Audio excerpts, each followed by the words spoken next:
Hoy día yo quiero empezar otra pieza, la número 5. Última de las piezas de la armadura que son defensivas, que nos van a defender, no son ofensivas, no son para atacar. El casco de la salvación, el yelmo de la salvación. ¿Ok? Dice que debemos ponernos el yelmo de la salvación. Y yo quiero enfatizar una vez más lo que es importante en estas piezas de la armadura de Dios, es que tenemos que nosotros ponérnosla, colocárnosla. Yo no puedo, ¿verdad? Sería súper fácil, le diría, a ver, pasen todos adelante, voy a orar para usted para que reciba las piezas de la armadura de Dios. Facilito, ¿verdad? Sí. Mientras estábamos adorando, yo he estado viendo esto durante las semanas anteriores, ya hace mucho tiempo que he estado metido en esto de la armadura, leyendo, meditando, preguntando al Señor. Pero hoy día en la mañana, mientras adoraba allá atrás, me vino un pasaje a mi mente y a mi corazón que no lo he considerado. Había considerado muchos pasajes, a lo mejor de las Escrituras, yo no los leo todos, algunos los cito, parte de ellos, pero... Y yo quiero comenzar con este pasaje que está en Hebreos 2, que dice, ¿cómo escaparemos si tenemos en poco una salvación tan grande? ¿Cómo escaparemos nosotros si tenemos en poco una salvación tan grande? Yo quiero hablar de la salvación, que es nuestra protección. Pero meditando en esto me he dado cuenta que hay mucha ignorancia respecto a la salvación. Normalmente cuando a alguien se le pregunta, ¿qué es la salvación? ¿Qué respondería usted? ¿Qué es la salvación? ¿De qué nos habla? Dice que no podemos tener en poco una salvación tan grande, que debemos ponernos el casco de la salvación. ¿De qué salvación? ¿Salvación de qué? ¿Ah? ¿Qué respondería usted? Mi esposa me dice que a veces da miedo, ¿verdad?, responder a mis preguntas, porque no tienen la intención ni son capciosas, sino las preguntas tienen la intencionalidad de hacerlo pensar un poquito y wow, no dice, porque de esa manera yo atrapo su atención. Entonces, normalmente la respuesta típica evangélica es la salvación de mis pecados, que Cristo murió por mí, ¿verdad?, y pagó por mis pecados, y soy salvo. ¿Será eso? El gran problema de eso es que esa es una salvación a medias. No está completa. La salvación de Dios es grande, como dice en Hebreos, una salvación tan grande que no consiste solamente en el perdón de los pecados o el pago por la culpa de todo lo malo que hicimos. ¿Cuántos hicieron cosas malas? ¿A cuántos el Señor le perdonó sus pecados? Amén. Entonces, normalmente nosotros pensamos que esa es la salvación y listo. No hay nada más. Pero la salvación es más grande, es más amplia. La salvación no solo abarca el pasado, sino también el presente, y no solo el pasado, nuestro presente, sino también nuestro futuro. La dimensión de la salvación es pasado, presente y futuro. Dios es el que nos salvó, el que nos salva y el que nos salvará. ¿Se fija? Usted dirá, bueno, pero yo tengo mi confianza y mi salvación es que Cristo murió por mis pecados y pagó la culpa que yo merecía pagar. Y estoy agradecido y le alabo por eso y listo. Pero ha perdido de vista una salvación que es tan grande que hoy día, en este momento, en el presente, también está viva, está activa. Y que Dios es poderoso para salvarnos también ahora. Y usted dirá, ¿de qué? Si ya perdonó mis pecados. Y ese es el gran problema de muchos cristianos. Que piensan y dicen, no, Jesús murió por mis pecados, pagó por mi culpa y listo, y nada más, no hay nada más que hacer. Y ahora relajadito, ¿verdad? Llevo una vida relajada, me congrego, de repente leo la Biblia, escucho alguna cosa, ¿verdad? Pero nada más. Pero la salvación tiene 3 dimensiones. Me salvó, me salva y me salvará. Ahora, ¿de qué me salvó? Está bien, de la culpa. Pero ¿qué pasa con el poder del pecado? Porque una cosa es lo que hicimos y otra cosa es lo que somos.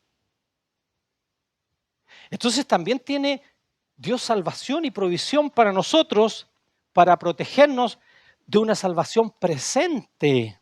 Ahora, ¿de qué me va a salvar? Del poder del pecado. Fíjese, pasado, la culpa del pecado. Presente, el poder del pecado. ¿Y de qué nos salvará futuro? De la presencia del pecado. O sea, Dios perdonó nuestras culpas, nos liberó de nuestras culpas, pero en el presente nos libera, nos da salvación. ¿De qué? Del poder ese que actúa y que está presente en nosotros, ¿o no? Claro que sí. Hay un poder, ¿verdad?, que quiere subyugarnos. Pero Dios ha enviado su Espíritu, ¿verdad?, para que el Espíritu de Dios en nosotros sea más fuerte y más poderoso y podamos ser librados, ser salvados de este poder, ¿verdad?, que es el poder dominador del pecado. Y si estamos en el Espíritu,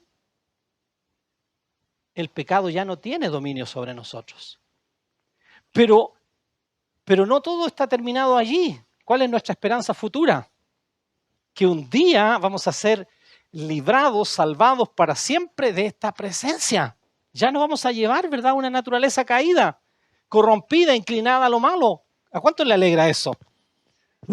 ¿Verdad? Esa es nuestra alegría. O sea, no solamente hemos sido librados de la culpa de nuestros pecados, no solamente del poder estamos siendo librados. Entonces tenemos un Dios que nos salvó, que nos salva y que nos salvará. Ahora, dígame una cosa. Hay una cosa que me complica. Y yo estuve meditando en esto y tengo algo. Yo uso la Reina Valera 1909. La Reina Valera 1909, normalmente el mundo cristiano usa la Reina Valera 1960, que es posterior. Pero la Reina Valera 1909, o la versión antigua de la Reina Valera, más antigua, cuando habla de salvación, no traduce la palabra como salvación, la traduce como salud. Como salud. Dice que nos coloquemos el yelmo de la salud. Entonces yo meditaba en eso y dice, ¿por qué? Y traté de averiguar, ¿por qué traduce la palabra salvación no como salvación, sino como salud? Y aquí hay una tremenda y preciosa verdad. Porque cuando nosotros hablamos de salvación, pensamos solamente en la liberación de la culpa de nuestros pecados, del poder del pecado y de la presencia del pecado seremos salvos en futuro. Y ahí termina nuestra salvación, o sea, nuestra salvación está limitada solamente a nuestros pecados, a lo que somos, a lo que hacemos, ¿verdad? Y a esa presencia que no la queremos porque nos van a dar un cuerpo nuevo. Amén. Pero hay más allá. Y después me fui al griego y ¿de dónde es traducida esa palabra salud y que otras traducciones como la 1960 dicen salvación? Allí donde dice, ¿verdad?, en Hebreos 2, donde dice cómo escaparemos de esta salvación tan grande, mi traducción dice cómo escaparemos de esta salud tan grande. Entonces, la palabra en su raíz es soteria y que tiene como primera acepción la palabra salud, luego salvación, salvador. Entonces, fíjese, cuando Jesús vino y anduvo aquí en la tierra, Él vino, ¿verdad?, en obediencia al Padre, a glorificar al Padre, y dentro de esa obediencia y de esa gloria que le dio al Padre, vino, ¿verdad?, a pagar el precio por nuestros pecados. ¿Solo por nuestros pecados o por algo más? Y fíjese que en el ministerio de Jesús, Jesús anduvo en todo su ministerio sanando a las personas enfermas, ¿sí o no? Usted no puede leer Mateos o Marcos o Lucas o Juan sin encontrarse a un Jesús sanador. Por eso a mí me encanta lo que dice el Salmo 103. ¿Qué dice el Salmo 103? Dice, bendice alma mía a Jehová y no olvides ninguno de sus beneficios. Y Él es el que sana. Primero dice, Él es que perdona todas tus iniquidades. Y luego añade, el que sana todas tus dolencias. Él es el que perdona todas tus iniquidades y el que sana todas tus dolencias. Primero es el perdón de nuestros pecados, indiscutiblemente. ¿Sí? ¿Por qué las personas se enferman? ¿Por qué las personas mueren?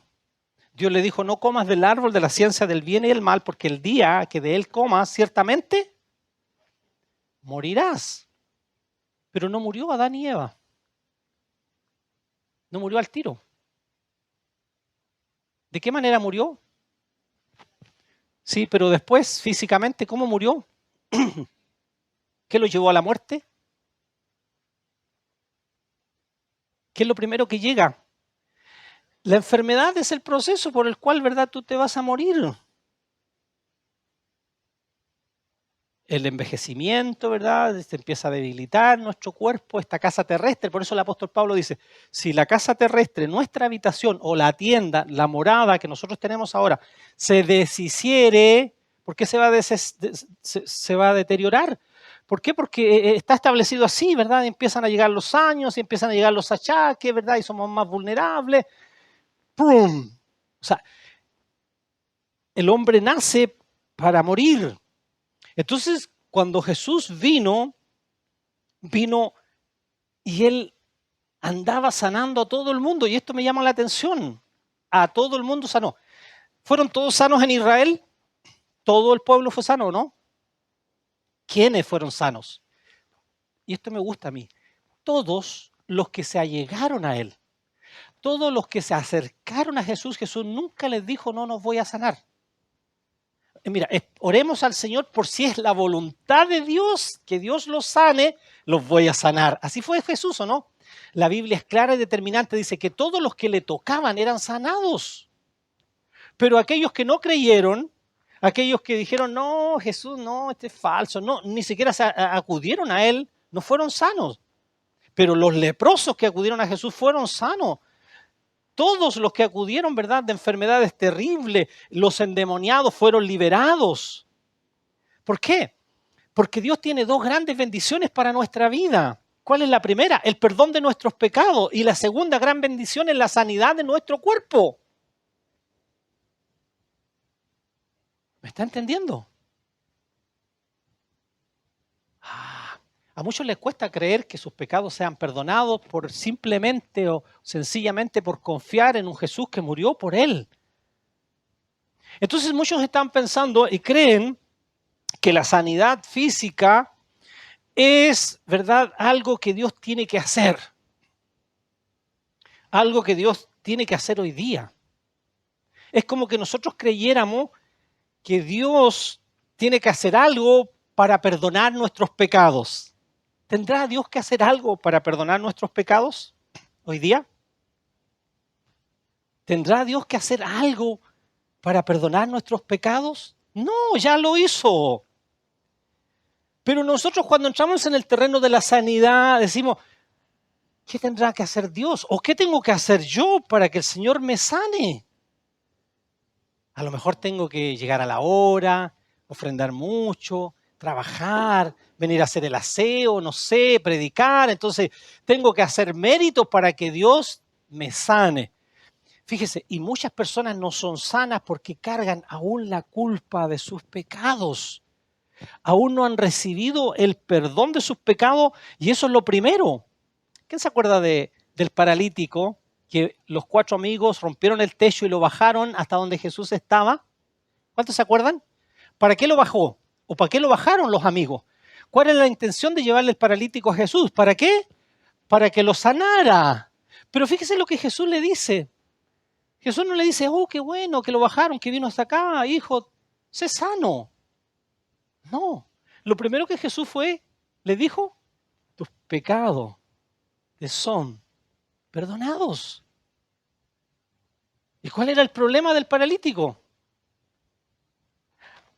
Para la percepción humana, el problema era que era paralítico, que estaba enfermo, ¿sí o no? Por eso mucha gente no es sanada, porque lo que busca a veces es la sanidad y no lo más importante, que es el perdón de sus pecados, la salvación. La salvación también se puede traducir como liberación. Me gusta como dice en Apocalipsis. Dice que el Señor Jesucristo, ¿verdad? Por su sangre, dice que nos liberó de nuestros pecados. En el original quiere decir que nos desató de nuestros pecados, en el cual estábamos atados. Nos desató, nos liberó. Por eso dice en el Salmo 103, versículo 3, dice que Él es el que perdona todas tus iniquidades y el que sana todas tus dolencias. Fíjese lo que dice aquí, y a mí me llamaba mucho la atención, que nos dice aquí, Él es el que perdonó todas tus iniquidades, ni tampoco dice, Él es el que sanó todas tus dolencias. El verbo aquí está en presente. Él es el que perdona todas tus iniquidades, perdona todas tus iniquidades. Y Él es el que sana, no que sanará, no que sanó, sino Él es el que sana todas tus dolencias. ¡Wow! Entonces el enemigo de alguna manera no ha permitido que nos coloquemos para protegernos, no ha permitido que nos coloquemos, ¿verdad?, ese yelmo, ese casco. Porque si nosotros nos colocamos el casco o el yelmo de la salvación, ¿qué va a pasar? Vamos a estar liberados, protegidos, ¿de qué? De todo lo que el enemigo traiga. Nos va a proteger nuestros pensamientos. Mucha gente está enferma de la cabeza. Sus pensamientos. Leía que de cada 3 personas, una está enferma psicosomáticamente. Entonces, si nosotros los hijos de Dios nos ponemos esta pieza importante, nuestra cabeza va a estar protegida, es un punto vital. Protegemos nuestra cabeza de los pensamientos del diablo, de los pensamientos del mundo, de nuestros propios pensamientos, nuestra cabeza va a estar protegida. ¿Y cuál es la protección? La salvación de Dios. Dios perdonó nuestros pecados, nos libera hoy día de los pecados presentes y nos liberará un día de la presencia del pecado. Y Él es el que no solamente me sanó, ¿cuántos han sido sanos por el Señor? ¿Alguna vez en su vida? No solamente es el que me sanó en algún momento de mi vida, sino el que me sana y el que me sanará si llego a enfrentarme a alguna enfermedad. No somos inmunes a las enfermedades. Si nosotros creemos que Dios desea nuestra sanidad, no podemos estar pensando, ¿verdad?, de que no nos vamos a enfermar y que somos inmunes a enfermarnos. Somos inclinados a enfermarnos. Por lo tanto, pero tenemos salvación. Esa es la diferencia. Salvación. Somos salvos. Dios es nuestro Salvador, el que nos salvó, el que nos salva en el presente y el que nos salvará en el futuro. No solamente fuimos salvos, somos salvos, estamos siendo salvos y seremos salvos. Por eso Pablo le dice a los romanos, en esperanza somos salvos. Y yo decía, pero ¿cómo en esperanza somos salvos? ¿De qué está hablando Romanos 8? Si anteriormente dice que somos justificados por la fe y que nuestras culpas fueron perdonadas, y en el versículo 1 dice que no hay ninguna condenación para los que están en Cristo, pero dice que en esperanza, el versículo 24 del capítulo 8 dice que en esperanza somos salvos. ¿De qué está hablando allí? Está hablando de nuestra liberación, cuando recibamos un cuerpo nuevo.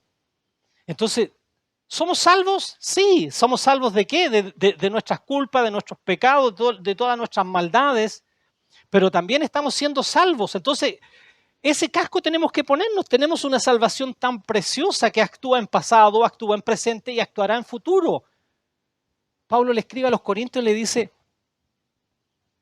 si los muertos no resucitan, entonces yo todo lo que he batallado, todo lo que he luchado, todo lo que he trabajado no tiene sentido. Entonces dice, mejor comamos y bebamos, total, mañana moriremos. Fíjese, vaya conmigo por favor y lea en 1 Tesalonicenses 5:8. Dice, pero nosotros que somos del día, habiéndonos vestido con la coraza de fe y del amor, y como yelmo, la esperanza de la salvación. Como yelmo, la esperanza de la salvación. O sea, cuando usted se pone el casco de la salvación, usted sabe que esté pasando lo que esté pasando, y si la lucha es fuerte, usted tiene esperanza de salvación. Si Dios le salvó, eso da evidencia y usted tiene convicción de que también lo salvará. Si Dios alguna vez le sanó, usted también tiene la experiencia, tiene la vivencia, ¿verdad?, de que Dios es real y que si le salvó, le perdonó sus culpas, también le perdonará, ¿verdad?, y le librará hoy día. Entonces aquí habla del yelmo de la esperanza de la salvación. Y eso es lo más grande. Cuando usted se pone esa protección, va a proteger su cabeza y el diablo no le va a atacar, no le va a venir a decir, ¿verdad? No, Dios te dejó solo, no saldrás adelante. Estás perdido, mira lo que hiciste. Pero si su cabeza está protegida, usted sabe, ¿verdad?, que Él es su protección, el casco de la salvación, porque Él es su Salvador. ¿Cuánto tienen a Jesús como Salvador? Él es nuestro Salvador, que nos salvó no solamente de nuestros pecados, sino también es nuestro sanador. Esa es la segunda gran bendición y aquí muchos no la tienen. Hay muchos cristianos que han logrado y han recibido el perdón de sus pecados, pero no han recibido nunca sanidad. ¿Por qué? Porque a lo mejor muchos aún tienen el peso de sus pecados, no han sido liberados de sus pecados. ¿Por qué? Porque a lo mejor de alguna manera, ¿verdad?, piensan que tienen que hacer algo para que Dios los sane. Hay una mujer aquí en Marcos 5:34 que había tenido flujo de sangre. ¿Cuántos se acuerdan de ella? Y que tocó el manto. Y Jesús, cuando interactúa con ella, cuando pregunta, ¿quién me ha tocado? La mujer, ¿verdad?, avergonzada, le dijo que ella la había tocado. ¿Qué le dijo Jesús a la mujer? Léalo, por favor, en Marcos 5:34. Él le dijo, hija, tu fe te ha hecho sana. ¿Por qué salva? Yo meditaba en eso. Porque lo lógico podríamos haber dicho, hija, tu fe te ha hecho sana. Pero la Biblia traduce, hija, tu fe te ha hecho salva. ¿Se fija? La salvación, ¿qué quiero decir hoy día? La salvación, este casco precioso que Dios nos ha dado de protección, tiene también que ver con la sanidad, no solamente con el perdón de los pecados. El perdón de los pecados es primero, sí, sin ningún lugar a duda. Una vez me acuerdo que una persona X dijo, un líder de una religión, denominación, nos dijo y se reía de un grupo de personas que empezamos a creer, y fíjese, y yo estoy diciendo, esto de la sanidad está creciendo, y aquí hemos experimentado gente que ha sido sana de enfermedades terribles, y yo creo que viene un mover de Dios en que recibiremos sanidad, más sanidad, porque Dios es el que nos sana, no el que nos enferma. Y esta persona, cuando nosotros empezamos a predicar de un Dios sanador, de un Dios que nos sana hoy día, dijo, estos así, en forma burlándose de nosotros, dijo, estos creen que Jesús vino a sanar a los pecadores. Así decía, ¿te acuerdas? Y se burlaba de nosotros. Estos han entendido mal, decía las Escrituras. Ellos creen que la Biblia dice que Jesús vino a sanar a los pecadores. Si Jesús vino a salvar a los pecadores. Pero ahí, en el original, la palabra salvación viene de salud. Y también Jesús. ¿Por qué Jesús sanaba a los enfermos? Si Él vino a salvar a los pecadores. ¿Se puede hacer esa pregunta? ¿Cómo podríamos decir? Es un bonus track, ¿cómo se dice? Algo, un agregado, sí es cierto, es parte de la bendición. La liberación de los demonios también en un caso extremo, ¿verdad? Los que venían a Él eran liberados. ¿De qué más necesitamos ser salvos? De la pobreza, de la miseria. ¿Me está entendiendo? Entonces nuestro Salvador es completo. Tenemos que creer por el perdón de los pecados. Tenemos que creer por salud. Tenemos que creer por liberación. Tenemos que creer por provisión. ¿Cómo vamos a escapar nosotros de cualquier cosa si descuidamos una salvación tan grande? Dios tiene una salvación inmensa. Él es el que perdonó todas nuestras iniquidades, el que perdona todas nuestras iniquidades, el que nos sanó y nos sana de todas nuestras dolencias. No es el que nos achaca por nuestras maldades, no es el que nos condena. Si Él es el que justifica, ¿quién es el que condenará? Jesús es el que murió y el que resucitó. ¿Se fija usted? Mire, y anoche muy tarde por ahí me encontré con otro pasaje que el Espíritu trajo a mi mente, porque yo creo que Jesús dijo, el Espíritu les recordará las cosas. Ya ahí entre quedándome dormido, como a esa hora de la 1:30 o las 2 de la mañana, de repente me acuerdo de Santiago. No de la ciudad de Santiago, sino del apóstol Santiago.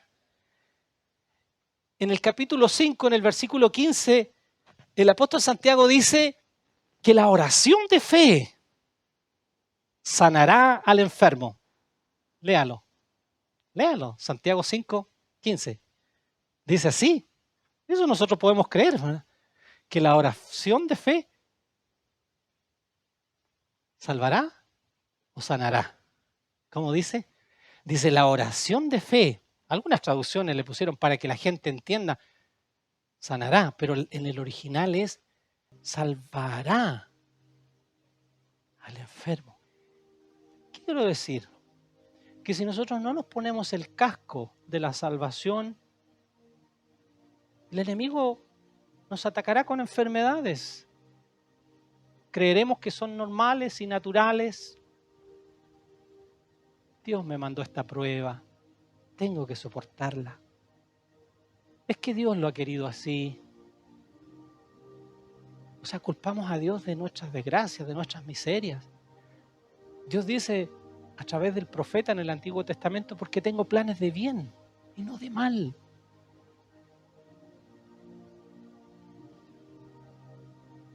Cuando comprendemos que Dios está tan interesado en nuestro bien como un padre, que ni a su propio hijo, dice, se lo guardó, se lo reservó, sino que lo dio, lo entregó para mi bien, para su bien. Entonces este casco de la salvación nos va a proteger de enfermedades, nos va a proteger y nos va a liberar del pecado, de esa presencia tediosa, de ese poder que nos quiere subyugar. La salvación de Dios no solamente nos liberó de nuestras culpas, del poder del pecado, sino también, me gusta lo que dice Primera de Pedro. Primera de Pedro dice que 1:9, la primera carta del apóstol Pedro dice 1:9, dice que obtendremos el fin de nuestra fe, que es la salvación de nuestras almas.